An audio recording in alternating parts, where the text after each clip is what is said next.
Hello, everybody. Welcome back. I'm Abby Haggard-ish. Ish. So, oh my gosh, I don't know where to begin. I have so much to tell you. We did so many amazing things over the last couple of days, and all of them are exciting and brilliant and just overwhelmingly new that I'm kind of, as you can tell, I'm a little bit befuddled here. Getting my phone out of the way. All right. Cheers, and I will fill you in. Oh, that's pretty awesome. I just realized the title of today's ABCAST is wrong. The date, the number goes to show you. Alrighty then. I will fix it. It's just a number. Okay. For those of you who are new here, and I am told, according to LinkedIn and Instagram and YouTube, that there are new people. So exciting. So my name is Abby Haggard, and many years ago, I fell sideways into show business. And I had kind of intended to enter show business. I didn't expect to fall off the back of something and roll into it from unexpected directions. And out of that rather astonishing entrance, my third television show, I had landed my own series on CBC television, which is Canada's national broadcaster. And that was a wonderful opportunity. But then there was a writer's strike, and as all good things must end, when we came out of the strike, they decided not to pursue the show. So I was left to my own devices. And after about 6 months of panicking all over the place, and by the way, dressing up as a chicken and delivering singing telegrams with balloons on them, because oh, how the mighty have fallen. I was invited to audition for You Can't Do That on Television. And in short order, I became Nickelodeon Television's #1 TV mom. They'd never really had a mom. They'd had Ruth Buzzy on the first season playing a lot of crazy characters, and then Christine often dressed up as a mom.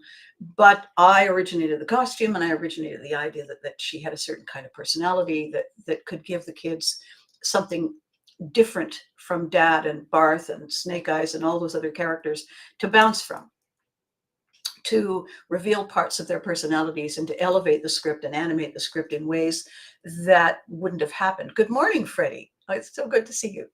So the mom character and all of the other attendant characters became a signature because it had such global distribution.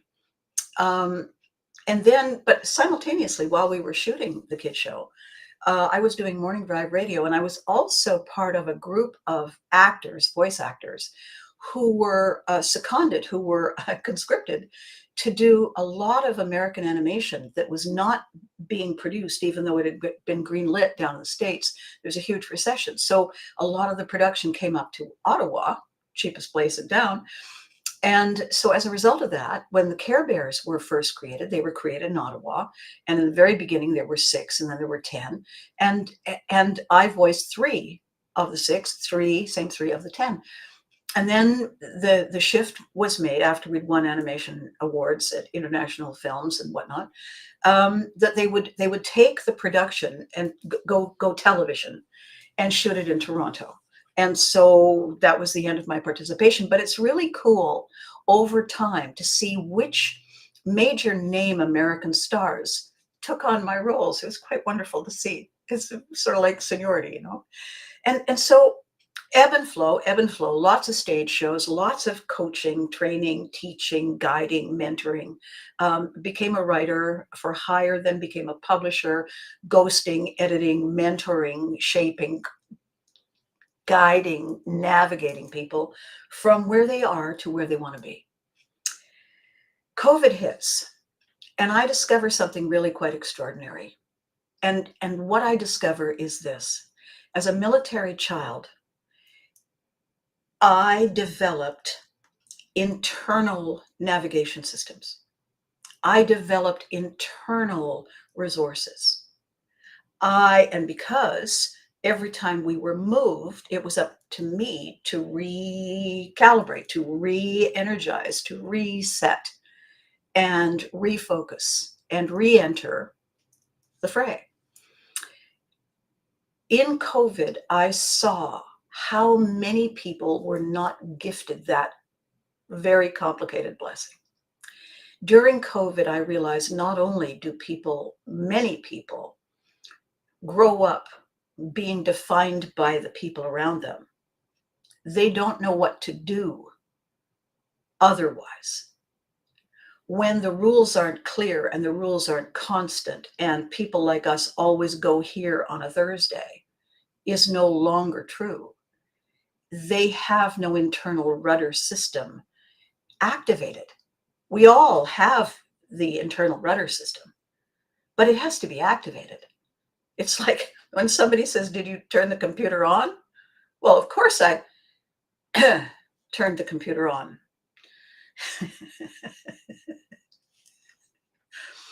When we forget, when we're not aware, when we're distracted, too busy to realize that we have everything we need. We never ever need to do more to be more. We are all the more there is. What we are supposed to be taught, it's helpful to learn, is how to reshape our various bits and bytes and pieces of our moreness to meet and match the challenges. And, for a long time, I was trying to describe it to people. And they were saying, "Well, you're an actor, you can play anything." And I said, "No, that's not true. It's not what an actor does." Okay, maybe some actors, maybe people who don't understand the process. But here's what we really do. Acting is a reflection of the way we live. As an actor, all I can bring is the way I bring in my everyday. I just bring different stuff depending on what I'm asked for. If I'm asked to sound like a Care Bear, I'm not going to sound like a troll, right? If I'm greeting a little brand new puppy, I'm not going to talk to the puppy the way I yelled at the garbage man who wouldn't wait for me yesterday. Totally different point of contact, of communication. And we all do that. We just do it so automatically, we're not aware that we do it. So when COVID was happening and I saw, you know what, I can see something here. And I can see an opportunity for me to combine the two things that I love to do. The first thing I love to do more than anything is give people the opportunity to laugh, to just enjoy a moment that is not to be taken too seriously, unless, of course, there's a little message hidden in there. There might be, you never know. Also, then, to help them navigate through their rough waters. Both of those things I love equally. And I had struggled for 3 decades to try and figure out how to bring those together. And while I was looking at the COVID scenario and I was watching the way people were falling down and trying to get back up, everybody was turtling, lying on their backs, waiting for something to tip them back over. I thought, I got this. How cool is that? So hang on a second.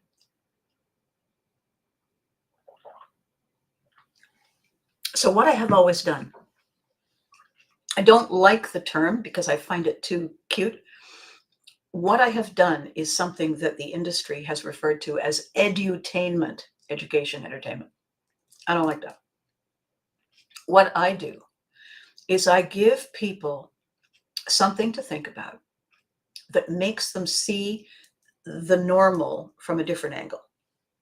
And if I can do it with humor so they laugh when they realize what they're looking at, the psychological effect of that is not only does everybody have a good time, but while you're having a good time, if you see something new, now you are experiencing new and different and change in a way that is fun, as opposed to horrifying, as opposed to what? As opposed to confusing. And the reason that's so important is that people resist change if it is thrust upon them, especially if it's thrust upon them unexpectedly, because we feel stupid and we feel scared. We don't know where our house is. So I came up with this phrase a long time ago. Change is only hard when we didn't think of it. right? If I do something that is just ridiculously silly and you find it funny and you laugh, you chose to laugh. You chose to find it funny. You chose to go into that headspace. If you were in a bad mood or you didn't feel well, you would not have chosen to go there. You would have been preoccupied with what is wrong. I need to fix what's wrong. So that you chose to go there opens us up to a different kind of conversation. Because while you're in an experimental, curious mood, I can talk to you about something that makes you look incredibly clever. And I mean, who doesn't want to do that? So over the past 5 years, I solely by myself, in the middle of the death of somebody, the long illness of somebody I was close to, and then the rapid downhill avalanche, 5 hospitals in 7 months, and frantic surgeries, and frantic this, frantic that. And all of a sudden, bang, hit the wall, fall down. It's over. It ended.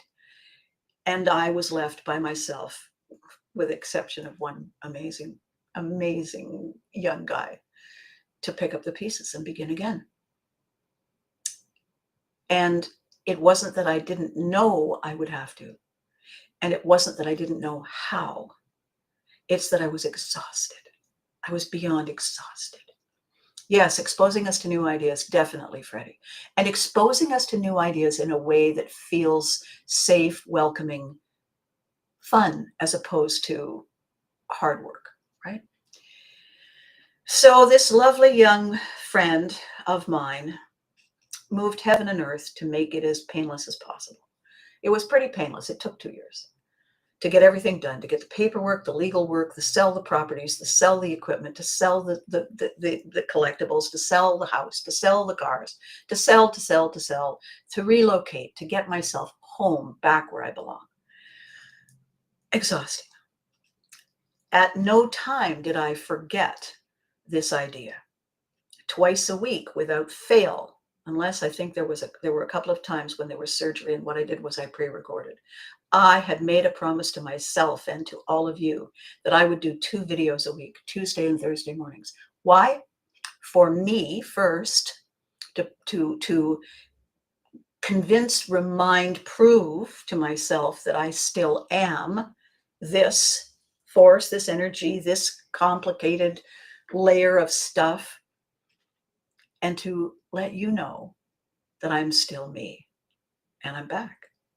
And for those of you who only knew me from the work I did, this little office in my tiny apartment allows you to see all the elements of me that bring all the elements of professional me together. And you and I then had the glorious great fortune to experience a moment when I realized that I had met my producer. I had looked for decades for a producer who had all of the skills, every single. Good morning, Frank. Good morning. So good to see you. I'm glad you're joining us these mornings. I had hoped and prayed and looked and cajoled and interviewed and discussed with a number of people over the years the job of producer as a co-producer with somebody who invents, creates, writes, develops, delivers her own stuff. It's tough to keep in pace with me. It's tough when I was an only child and I've only ever been on my own to remind me that there's somebody brilliantly talented walking right beside me until they tap me on the shoulder and say, hey, got a minute? Sit down. Shut up. And so having made that connection, having helped him navigate his way through and his exit strategy, his offboarding of a couple of other enterprises that he had going, to be able to make the time to prioritize the things we're doing, some of which are for him, has also been a transition phase, also complicated, also aggravated by a bunch of other surprising stuff that came out of left field for me, for me personally, career-wise, and for him. So in all of this, what occurred to me the other day, and we talked about it, is that every single thing that we trip over, hit the wall of, fall down, shake heads, get back up and begin again, facing a different way slightly, these are poster child moments. These experiences educate us so that when we are talking, when we are framing and building an entertainment, and within that we are waving a little bit of co-interactive chat conversation, what about and what if, because this is our sneaky plan. We're beginning to realize that we are so definitely in the same boat. We are an armada. We are all headed in the same direction. We are all rowing to the best of our ability. We're all stopping when we're tired. We're all discussing the strategy, because that's how it works. We are stronger together. We are strongest when we remember that the only thing there is this moment now.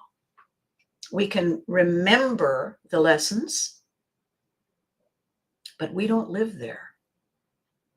We can go back and walk through the process that gave us the lessons. We can talk the story of what was, but we're not in the story in the present moment.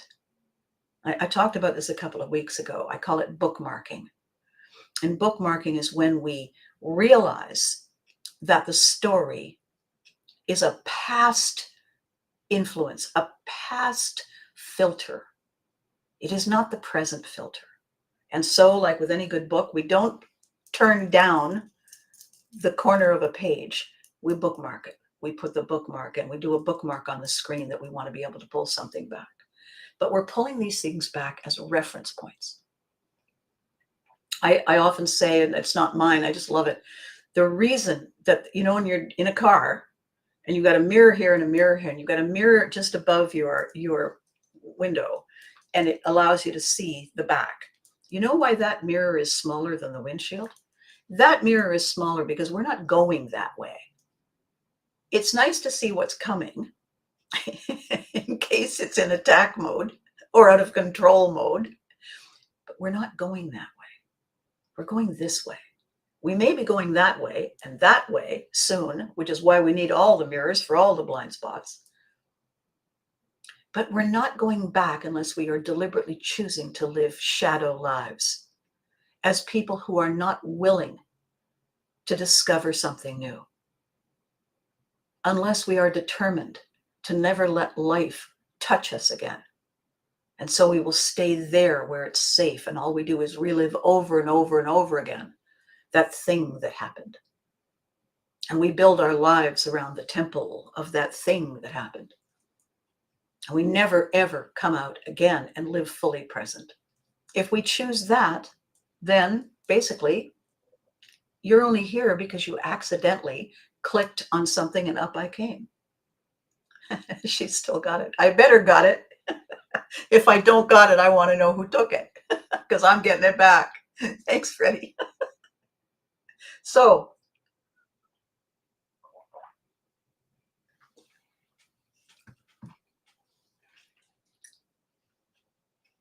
what I've been building up to is an opportunity to entertain and inform. The last one-woman show I created was called Gloves Off. And I wrote several other shows around other characters and other opportunities and other narratives. But the first one-woman show I wrote that encapsulated different points of view of life was called Gloves Off. And I wrote it because I knew, I was an insider at the TV station, and I knew ahead of time when You Can't Do That on Television was going to shutter itself. I knew when they were going to pull the plug. And because I had always worn yellow rubber gloves on the show, because Nickelodeon didn't think that my hands were sufficiently housewifely, so they wanted them to disappear, I decided that a one-woman show called Gloves Off was a pretty decent hint that I wouldn't be wearing the gloves much longer. Also, gloves off means that there's going to be a punch in the story. No matter how funny or silly it is, there's always going to be something that taps you on the shoulder. When you turn, it goes, "Hi, boop," because that's the nature of my humor. I have always created humor that is show, tell, share. So do the show, do the thing, make you laugh or think or cry or all three. Follow it with an explanation of some kind. And then after that, create another piece entirely that invites people to participate, either by commenting or by putting up a question or challenging me in some way. Because I don't believe that life is a spectator sport. I don't believe we were brought to this earth to sit on a chair and watch everybody else doing it. I believe we are here to move the ball forward, all of us in some way, that our purpose is to shape and inform and guide and nudge and share and cherish. That's what I believe. So everything I have ever done has been a combination of show, tell, share. I tell stories when I do these. I give you a premise. I tell you a story that illustrates how it happened in my life, which is why I know anything about it, because we can only talk about what we know. And then I tell you why and how and with which tools I have navigated my way through what this is. And then I share tools that I use. I explain how to use them for you to take ownership of the things that are similar that happen to you. That is my modus operandi, my MO, always has been. Because as a child, I never got an instruction book. I never stayed anywhere long enough to make the kinds of close friends who can say, "Don't walk over there, that's quicksand." And I never knew when I'd be leaving. So I can't really tell the difference between forever and 4:30. And it's made me concerned that I will leave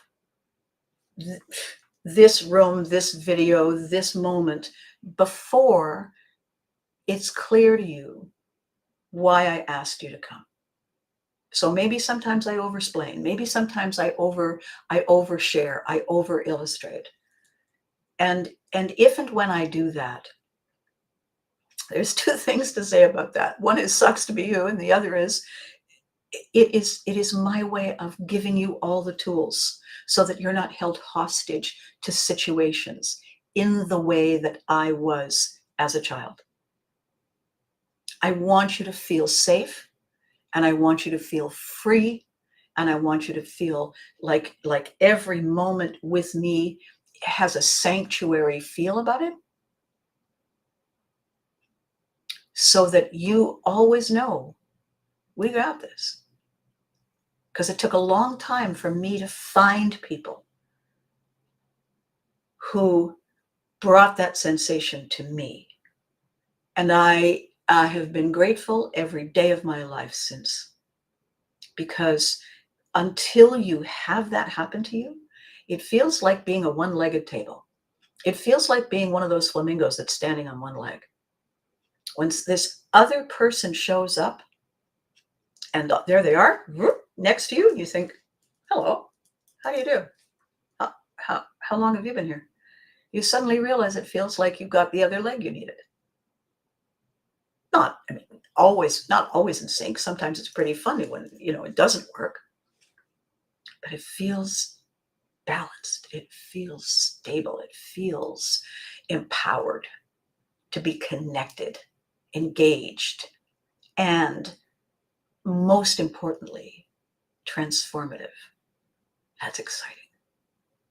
And that it has finally happened to me has basically put the cherry on the icing of this glorious cake that I've created, this recognition and reward set of aha moments and tools that have evolved out of the COVID experience, out of the isolation pandemic experience.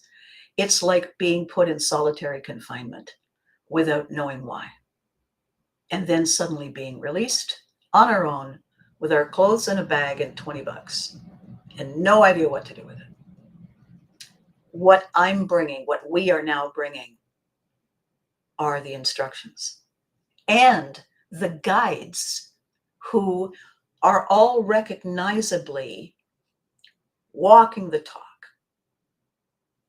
who are ready and willing to be vulnerable with you, to tell you how panicked they were, how lost they've been, how overwhelming everything seemed, and what it took to get through.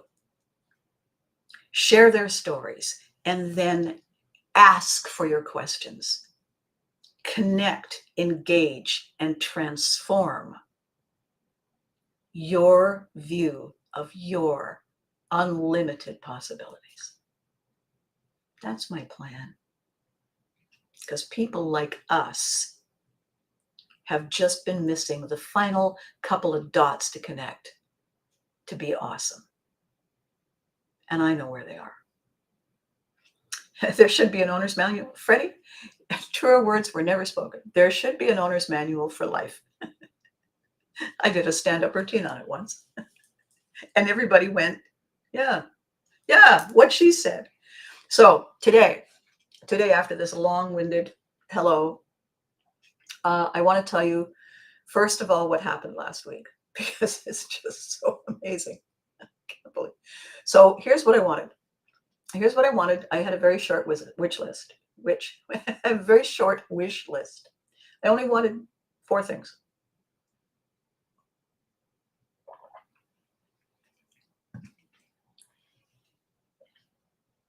I wanted, and now I am growing,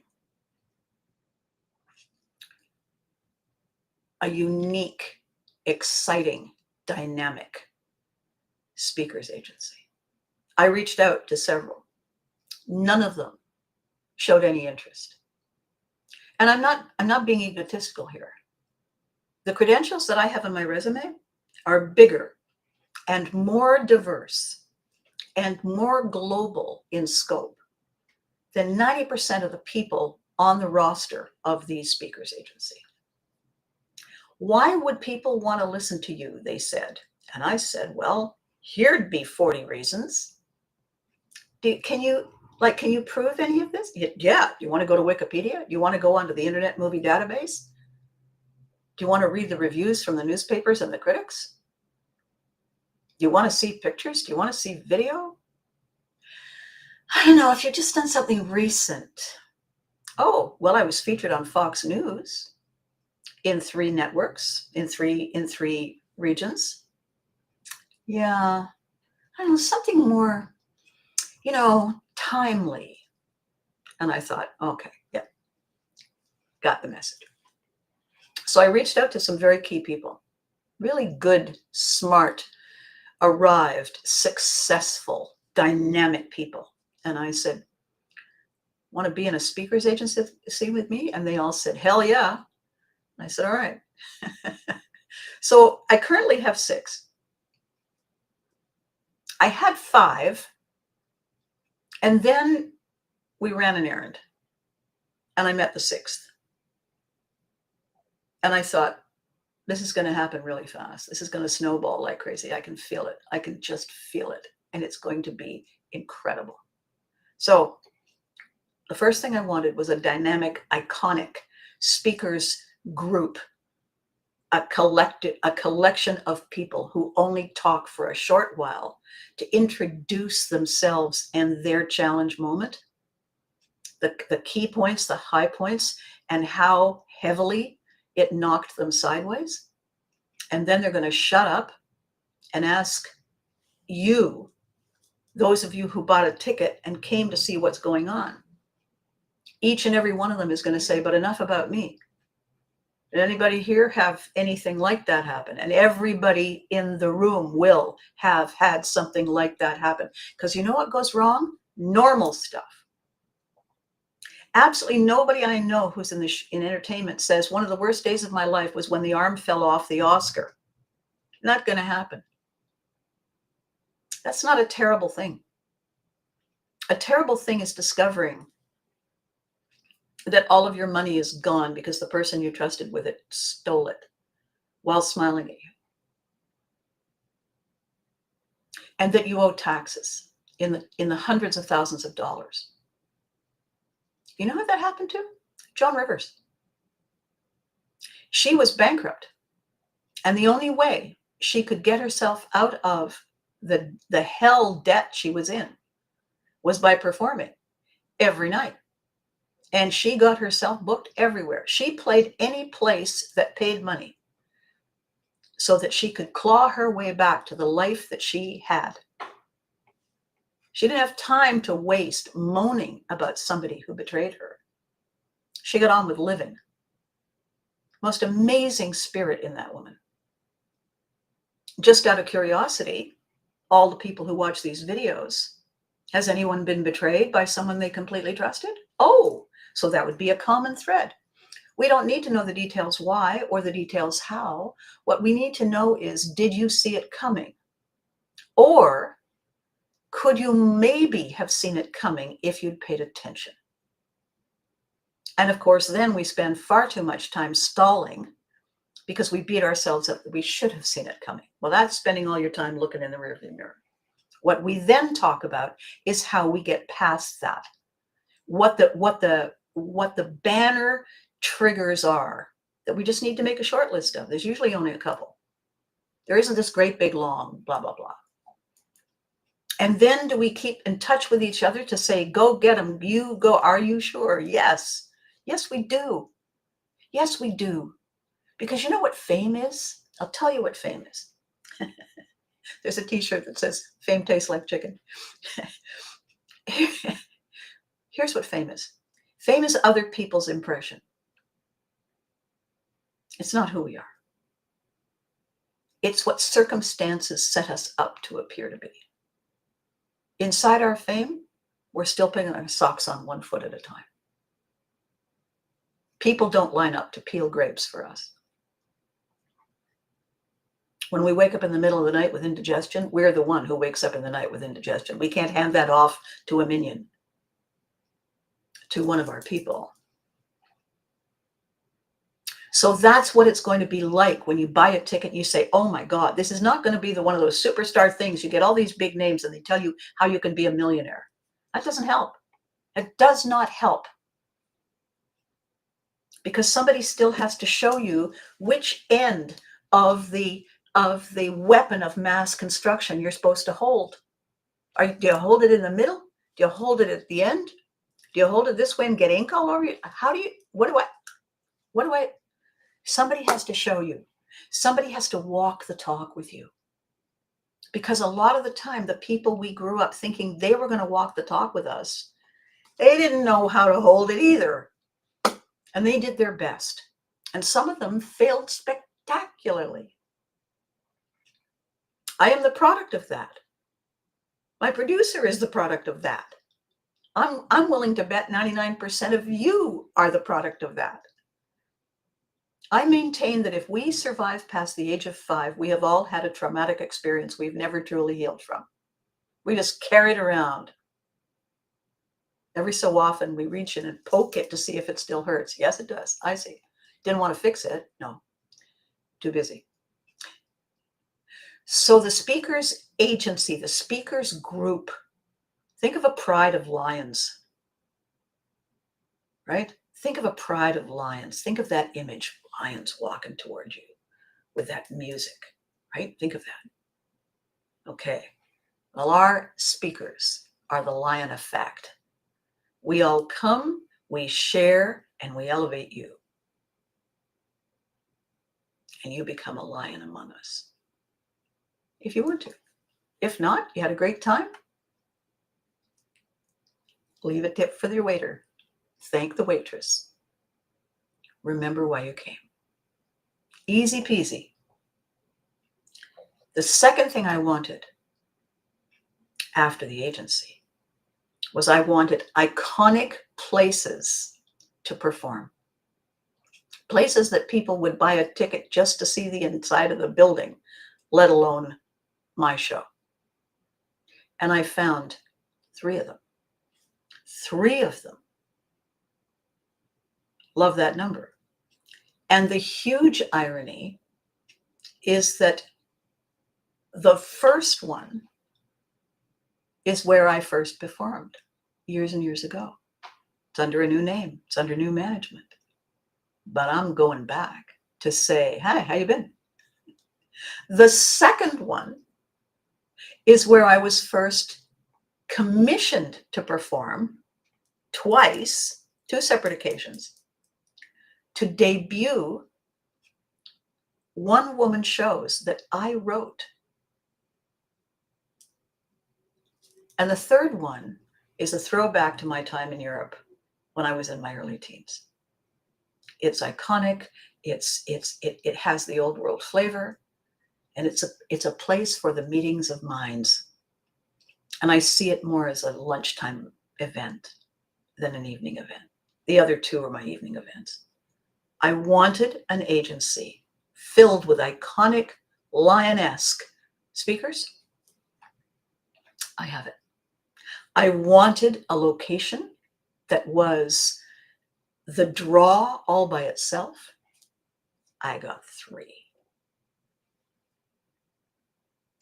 Third thing I wanted was a key moment that in every way means the world to me. And it came together. And I'm going to tell you what it is in a second. And the last thing I wanted was to bring this handful of people who are magical, who I love in the deepest possible way, creatively, professionally, personally.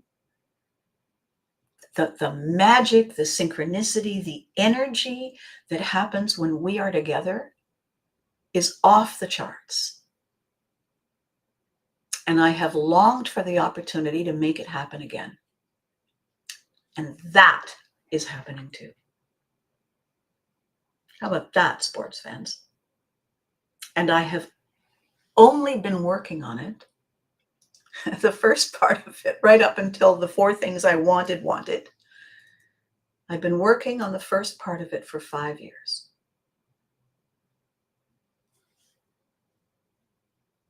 The last year and a half, it began to come into focus. The last year, once I got everything behind me, the last year and a half, it has gradually, each piece that I absolutely needed has come into focus. Each one. I have had no one say no to me on this. People have said, give me a minute to think. And when they've come back to me, they've said, hell yeah. What I'm waiting for now, messages sent out, is replies from 2 people telling me the time and day we sit down to put something on paper.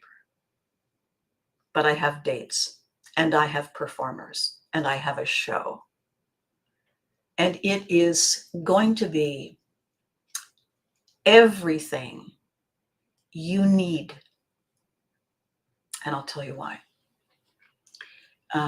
Just as I take a sip, I want to mention a name of an extraordinary thinker and observer of the way people engage, the way people deeply connect. Okay. His name is Gary Vaynerchuk, and he's known as Gary V. And he said something the other day that made me stop in my tracks, because what he said completely dovetails with everything I am doing. And that is pretty incredible. So hang on a second.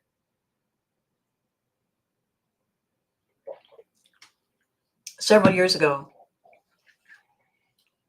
Gary Vaynerchuk wrote a book talking about an idea that was first presented way back by a man named Marshall McLuhan. It's back in the 60s. And it was at the advent, just the beginning of television, 1950s, 1960s.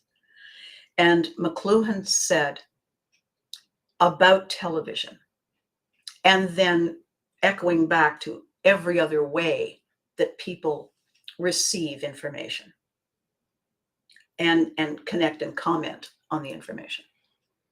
What he said was, the medium is the message. What he meant by medium was the platform. What he meant by the medium is the message is, if it's television, the fact that you can see and hear and get together and watch will shape the way the information is delivered. It will shape the way we receive it. It will define the way we deal with it. Before television, there was radio. Radio was not visual, it was audio. People sat together around the radio and listened to entertainment or listened to the news. That medium, that way that information came to us, shaped the way the message came. We heard the message. We didn't feel the message, and we didn't smell the message, and we didn't watch the message. We heard the message. Therefore, we had to have good voices and clear sound and interesting surprise elements in it that caught our attention and spiked and sparked our imaginations. Television gave us another dimension in that it was visual, and we didn't have to work as hard to imagine things. What has changed in the way we speak to each other? Before there was a phone, there was a telegraph. Before the telegraph, you got on your horse and you rode, or you sent smoke signals, or you banged on drums to get attention, to send signals. Certain drums meant certain things. Certain sounds meant certain things. Certain smoke signals meant certain things, so that we could get messages to each other and connect and communicate and transform. Now we have the internet, which means it's immediate. The minute we think it, we can do it. The minute we send it, we receive it. There is no time delay. It means that we get a taste for, an appetite for, an expectation of instant. It's not good enough that it's coffee. It has to be instant coffee. It's not good enough that it's fast food. We're in the line is taking too long. We now want things immediately. The challenge is that when we have now equipment that gives us many things simultaneously on many different channels instantaneously, is that we can be overwhelmed by too much information too fast to process. And we can get completely distracted by it because, oh my goodness, look at all the colors and look at all the ideas. Look at all the, right? And I can buy this and do this and have this and be this. That we forget that we are living. We forget that we have things we love, things we do, things that take up our important time. This medium has become our message. This technology, I'm in my apartment. Wherever you are, you can see me. It's real time. In radio, when I broadcast on radio, there's a 7-second delay. Why? Because people quite often will accidentally say something. And the advertisers will be offended if it's the wrong thing. So the broadcaster has 7 seconds to go, whoops. So to minimize risk and maximize reward, really. So all of these shifts in the way people perceive and the things we therefore, as a byproduct, decide we want. Jason, do you think radio, television, and so on impacted the way we communicate with each other on an interpersonal? Yes, of course, because this is our context. Jason, if I say I love the show you're doing, you know what it reminds me of? And I tell you a TV show, right? Our context. And by the way, Jason, thank you for bringing this up. As a military kid, my context changed with every transfer. When I lived in Germany, We lived up the hill from a small convenience store. How far from the convenience store? Well, I'll tell you, it felt a lot farther in a snowstorm. I'll tell you that right now. I don't live up the hill from a convenience store now. I'm in Ottawa. And when I was in Montreal, I lived a lot farther from a convenience store. It was inconvenient in every possible way where I was. So location, location, location, platform, platform, platform, shared experience, shared experience, shared experience is how we connect, how we engage, how we transform. The medium, the media are the context, the backstory, the background of our lives. So yes, long answer, yes, they all impact the way we communicate with each other. Think of life as a pioneer, how long it took to ride your horse to the nearest place for help. Crossroads, where people come from different directions to meet. Convenient. You know where a tip originates from? In the ale houses and the hotels in rural Europe. You would be riding a short distance, you could wait, or you would be riding a long distance and you were going to have to change horses. You didn't have time.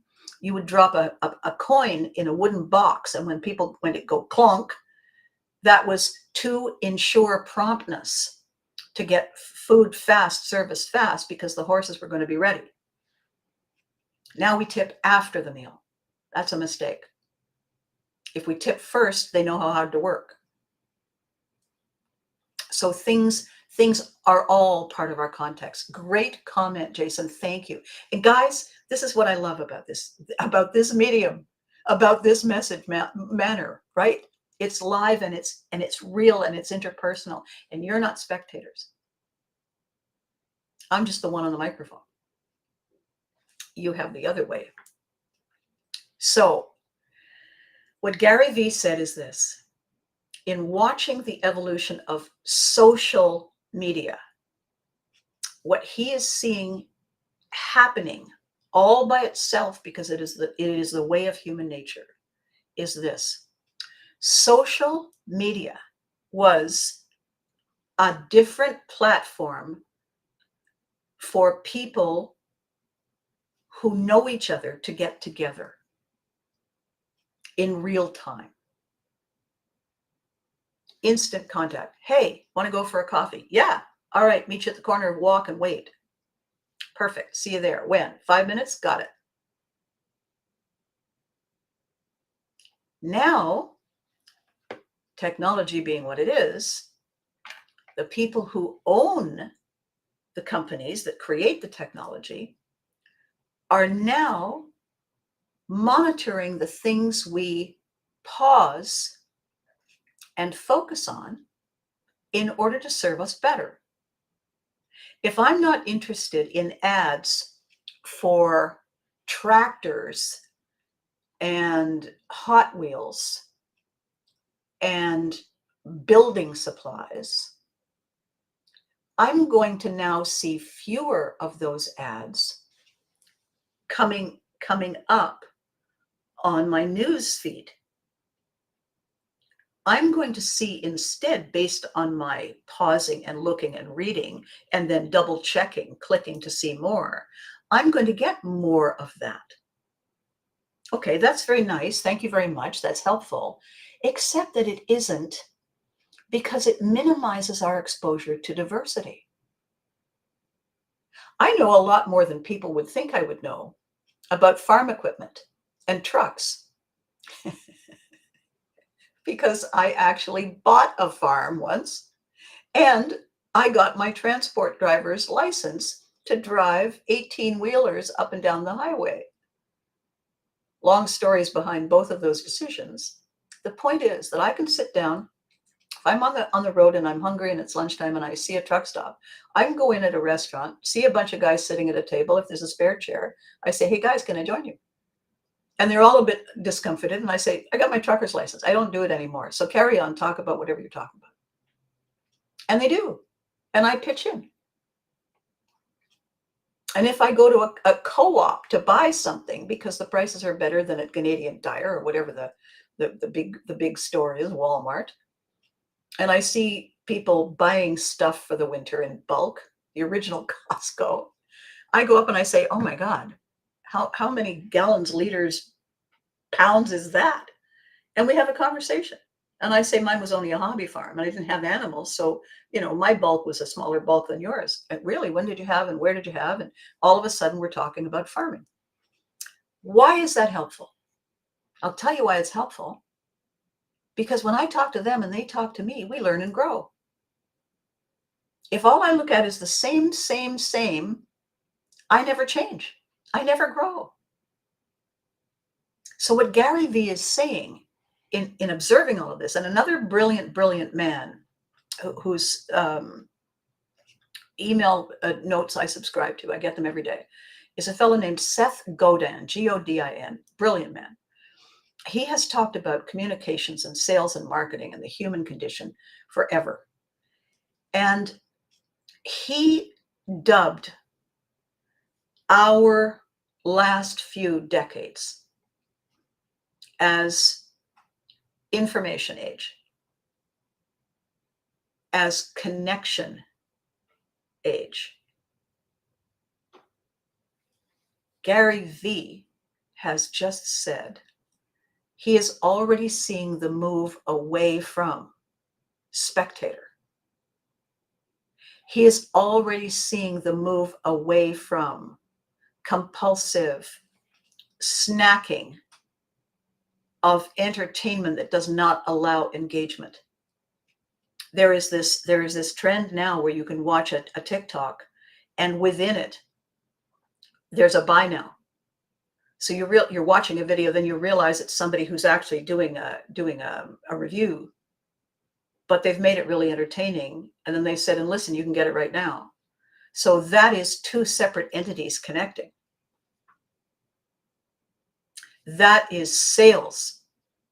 If I have an impulse to buy, that particular platform is allowing me to buy now. It's like the old shopping channel. Watch what's happening and you can order it now. And it comes in black, green, and blue, small, medium, large. And this is what they look like. Order now. And you can. So that was on television. That hasn't happened for a long time. It was called the shopping channel. This is what this current thing is, where you can watch a short video. It's less than a minute and a half. They're modeling it. They're trying it. They're showing you how it works. You can buy it right now. And they always say it's on sale for a limited time right now. I tend to go look, and then I go and look at a couple of other sources to see if it's valid and to see if it's working and if I can get a better price. Typically, I can't. Typically, they've made it special for this on social media. So based on that, this is what Gary has said. Wait for it. He sees 2026 emerging already as the unplug, replug generation.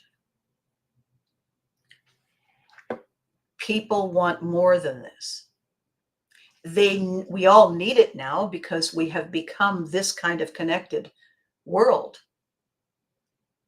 But we are missing the real. We are missing how that feels. We are missing looking each other in the eye.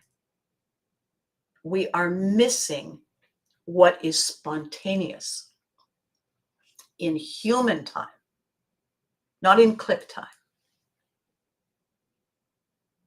He's predicting that if people don't know that, they're going to miss the boat. And when I saw him talk about that, he hasn't been wrong about anything. I said, would you look at that? Because this is my concept. Show, tell, share. What we do every time I do a video, Every time I do a video, I am saying to you at the end, if I'm saying welcome when I start, at the end, I'm saying this would not be happening without you. Without you, it's me talking to a square thing in front of me on my desk. It's a rehearsal. Your comments tell me which way to zig and zag. Your outreaches later give me the sense that I'm on the right path and where I need to work more. You are both my compass and my guide. You are also my echolocator. Otherwise, it's just me alone in a room, which is what everybody is when this is all they're looking at. Now, we all know why this is so addictive. It's the Pavlov's dog thing. Ring a bell, they salivate. Keep ringing a bell and they salivate. They salivate because they got food. They salivate because they got a reward. They got something that made them say, oh boy, okay. But now, Pavlov's dogs, he stopped bringing the food. He rang the bell, they still salivated because they had been triggered. Now it's a pattern in the brain. The minute the phone goes ping, people are not listening to you anymore. They want to see what the ping was. They can't, oh yeah, I multitask. Really? I had a conversation the other day with somebody who said, no, keep talking. I can do two things. I said, that's maybe the most insulting thing I've ever seen in my entire life. If you were really curious and your life depended on it, you would be looking at me. Clearly, you're not really curious and your life doesn't depend on it. And the person said, you're right, I'm sorry.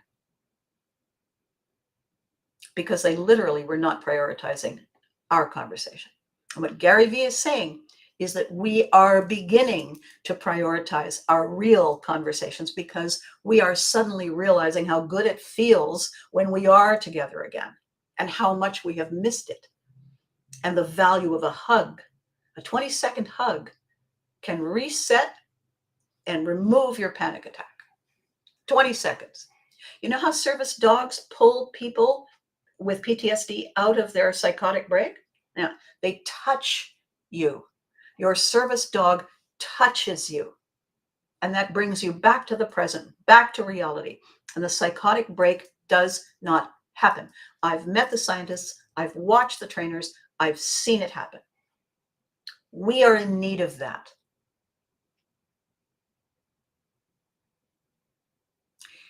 This is our Milo moment. Our theme today is this exactly. The title is The Moment We Know Why We're Ready. That's the title. The moment we know why we're ready for more.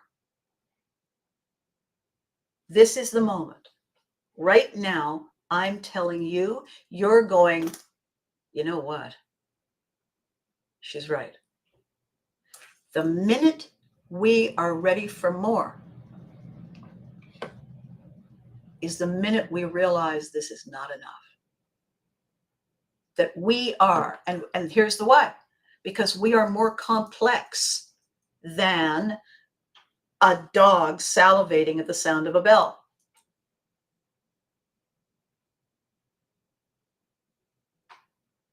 We are not necessarily the smartest species. We are not necessarily the strongest species. We are not necessarily the most diverse species. We are, however, uniquely gifted, uniquely talented, uniquely creative, uniquely dynamic.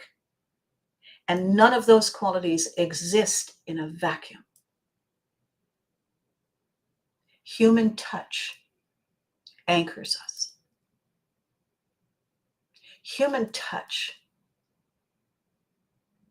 human connection, human interaction, people looking in our eyes and saying,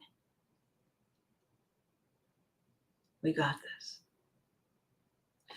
That is what helps us grow. That is what reinforces our belief in who we are. And we've missed it. I've missed you. And I know you've missed me. So when I tell you that I am back with a new live show, a new Abby show, with elements of silliness in it that will just make you roll your eyes and say, what the hell is wrong with her? Loving every minute of it. And then I will show you my stuff, my new stuff, my insights. And then I'm going to introduce you to my lions. And they are going to invite you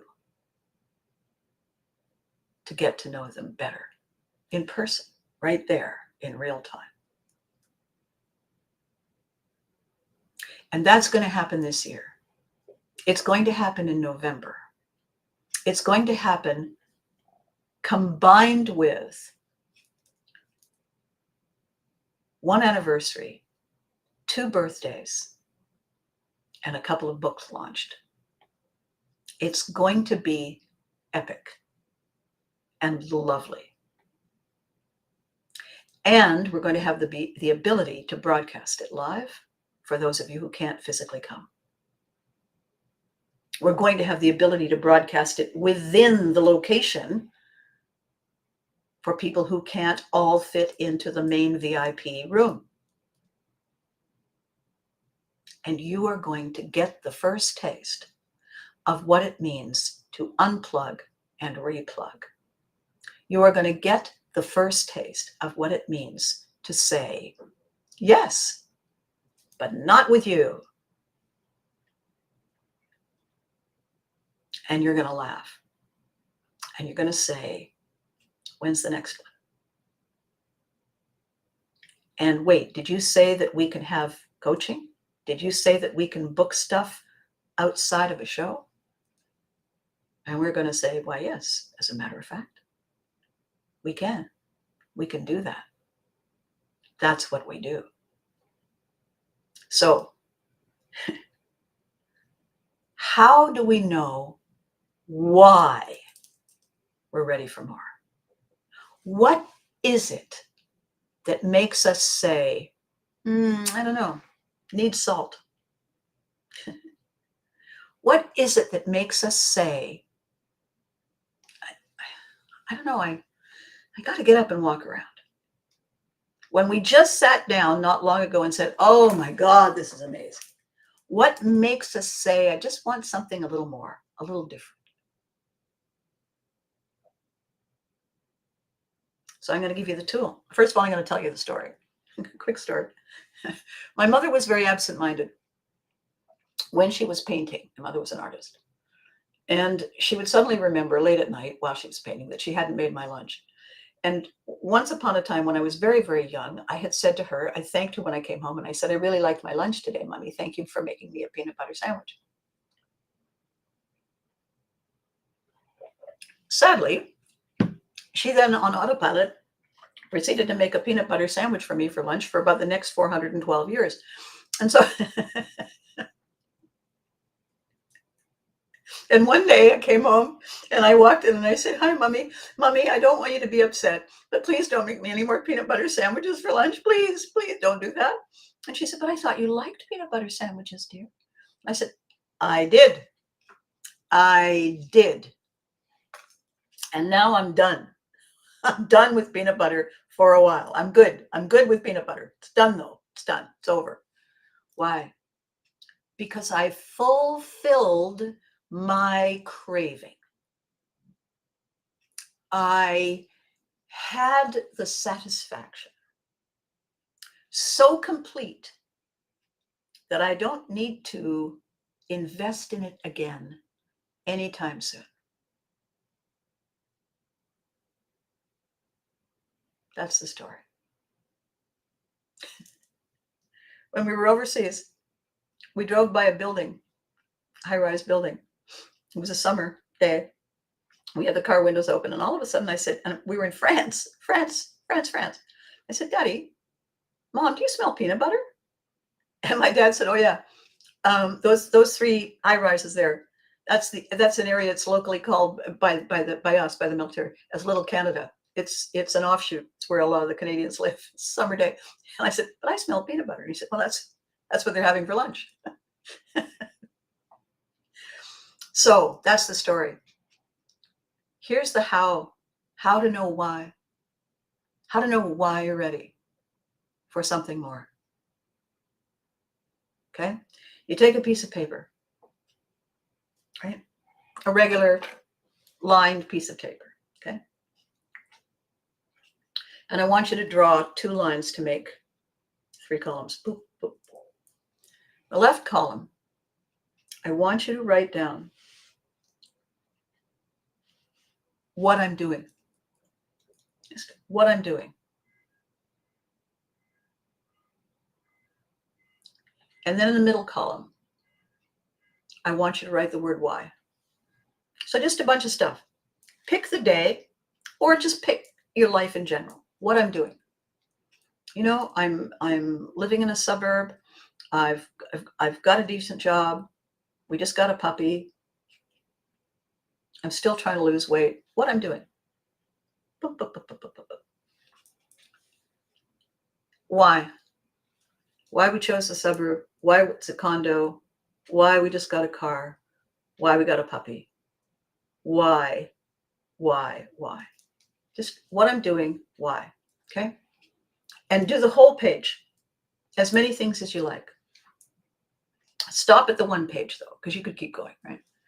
And in the 3rd column, I want you to just write, what if there is more? What if there is more? So go back to the first one. I'm living in a suburb. Why? I wanted to get out of the city. What if there's more? And let yourself think about that question, and then write something in the line. I don't care. I'm good. I guess I'd have to think about it. Against everything that you're doing. And the why. What if? What if there's more? And I'm going to tell you that most of you, because I know I certainly did it, most of you will write, I don't know, because you hadn't thought about it, okay? I can tell you right now, I guarantee you, speaking to you as mom from the show, no matter how many times you write, I don't know, you will not be slimed. You don't have to write it and look up. Although now that I've said it, every time you read it, you're going to look up, right? Can't not think about a pink elephant. And I want you to do this for a reason, okay? What I'm doing, why, what if there's more? But don't do the 3rd column until you've done the whole page, because when you do the whole page, I want you to see how it is that you fill your days, what it is that you do, and why you do it, why you think you do it. And easy stuff, not difficult, not world shaking. What I'm doing. I just got back from a vacation. Why? Not why did you come back, although that's a good one. Why did you go? I just went to Mexico. I just went to Hawaii. I just went to the North Pole. Why? What if? What if there's more? Because at some point, you're going to see the number of times that the reason why you're doing the thing is because you did it before. Why? Because it's what I do. Because I like to go to the gym. I like to work out. Because my girlfriend doesn't like horror movies. The why is often a recognition moment that you're just on autopilot. It's not negative. It's not terrible. You're not bored. It's not dull. However, it is routine. And I want you to realize when you're saying, what if there's more? And you start writing in that third column. You look again at what you're doing. You look at the why. Ask yourself, am I a spectator? Is this a spectator sport? Has it become a spectator sport? Why am I checking this every 5 seconds? Person said, I can't sleep. Put the phone away.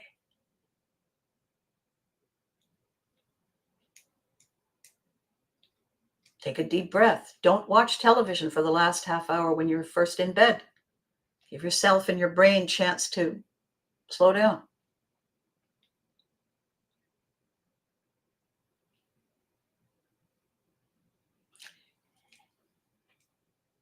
The moment you know why, you're ready for more, is not the same as the moment that you know you're ready for more. I knew with every fiber of my being that I did not need to eat another peanut butter sandwich.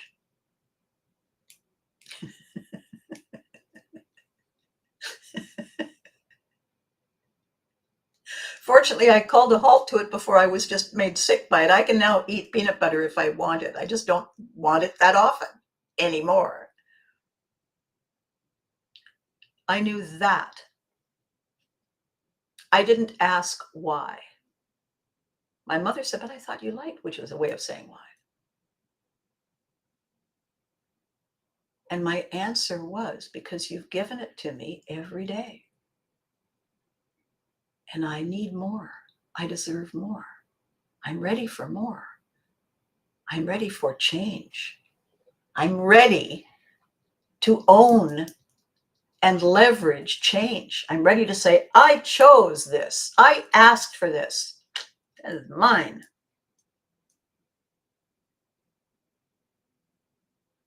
The moment we know why,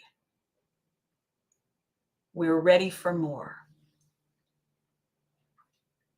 is our Milo moment, our Pivotry moment, our opportunity to break the habits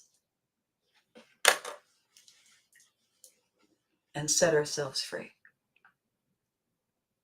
And the beautiful thing about the decision, the beautiful thing about the recognition, the beautiful thing in this moment of seeing the why, because I'm sharing it with you and giving you the tool to analyze it your way on your terms. The beautiful thing about it is that I'm not just saying, go do that, fly and be free. I'm saying this is my career trajectory. This has always been my career trajectory. I'm a navigator. My people were navigators. My ancestors were Vikings. We were navigators and storytellers. I still am. Not only am I a great navigator, I can help you navigate your path forward.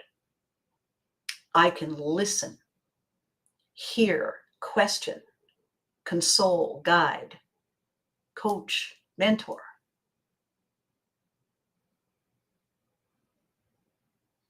You can come meet our speakers, each of one of them, just like you and me, had their Milo moment. I know people who went into show business. I know people who left show business. I know people who chose a life and then changed to another life, another path, a different world. All of my people went to different worlds, different places. Many went home. Many did not. Many found new homes. Almost all of us come from people who said, I'm going to see what's over there. That is our legacy. That is our lineage. That is who we are. Gary Vee said, 2026 is going to be the year, it's already begun, when we say, I'm just going to put this down for a minute, and I'm going to ask you a question. You want to do this with me? You want to check this out with me? I got a boat. You want to see what's over there? Are you in? Are you curious? No? That's fine. Maybe later. But this is our year. This is our Pivotry in motion moment. Pivotry is the mental thing we do, the Milo moment when we say, yes, yeah, yeah, you know what? No. And we make the mindset reset to say, I'm going this way. Doesn't have to have been a fight. Doesn't have to have been a betrayal. It could just be the last peanut butter sandwich you need to eat for a while. Doesn't have to be big. So I'm going to leave you with that. This was long today. It's an hour and 15 minutes, and I thank you for your time and your patience. And the reason it's longer today is because we are getting close to the magic. And I want to tell you, just before I wrap this up, I said that this date in November is pretty important. I said it's an anniversary and 2 birthdays and 3 launches.